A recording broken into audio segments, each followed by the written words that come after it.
Savez-vous que le recyclage est un pilier de l'économie circulaire et locale? Citeo présente Le Tour de la question, une série sur l'économie circulaire en France. Aujourd'hui, le recyclage des emballages et des papiers.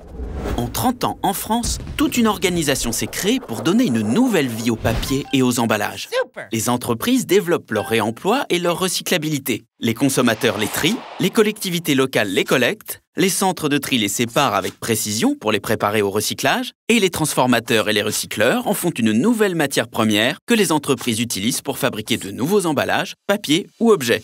Une vraie économie circulaire. Grâce à cet engagement collectif, on préserve nos ressources, la biodiversité et on réduit les émissions de gaz à effet de serre. En effet, chaque année, 1,6 million de tonnes de CO2 sont évitées grâce au recyclage des emballages, l'équivalent de 780 000 voitures en moins sur les routes. Et le recyclage des papiers permet d'économiser 23 milliards de litres d'eau, soit 8 000 piscines olympiques. C'est aussi une économie de proximité qui crée de l'emploi sur notre territoire. 84,5% des emballages recyclés le sont dans des usines françaises, 15% en Europe et moins de 1% ailleurs dans le monde. Le verre se recycle en circuit court. Les distances entre les lieux de collecte et de recyclage sont de 260 km en moyenne seulement. Grâce à cette organisation, 70% des emballages ménagers et 57% des papiers sont recyclés. Alors, comment faire pour recycler plus? Tout d'abord, il faut trier plus. Et pour cela, on simplifie le geste de tri. Aujourd'hui, près d'un Français sur deux peut trier tous ses emballages. Verre, métal, papier carton et plastique. Les bouteilles et flacons, mais aussi les barquettes, pots, sachets et films. Bientôt, 100% des Français seront concernés.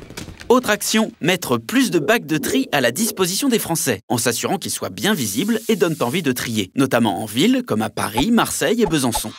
Il faut aussi améliorer la qualité de la matière recyclée, en modernisant les centres de tri. C'est déjà le cas pour un tiers d'entre eux et plus de 20 projets sont en cours.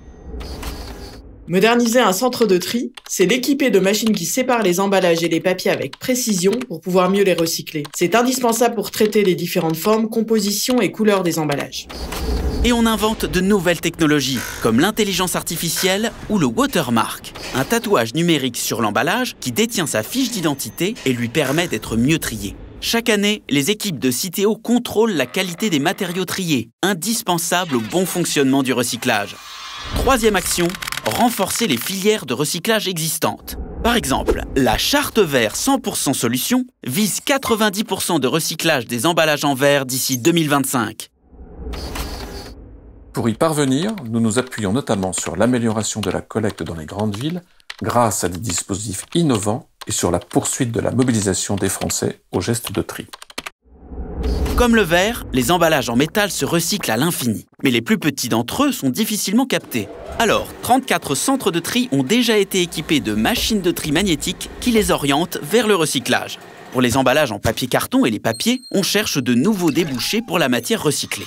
Enfin, il faut créer de nouvelles filières de recyclage. C'est particulièrement le cas pour les emballages en plastique, autres que les bouteilles et flacons que l'on sait parfaitement recycler. On développe de nouvelles lignes de recyclage mécanique qui broient la matière et la transforment en granulés utilisés ensuite pour fabriquer de nouveaux emballages ou objets. En même temps, on expérimente les nouvelles technologies de recyclage qui permettent de revenir aux composants chimiques de base des plastiques, les monomères, pour obtenir une matière la plus pure possible, et ainsi refaire des emballages alimentaires.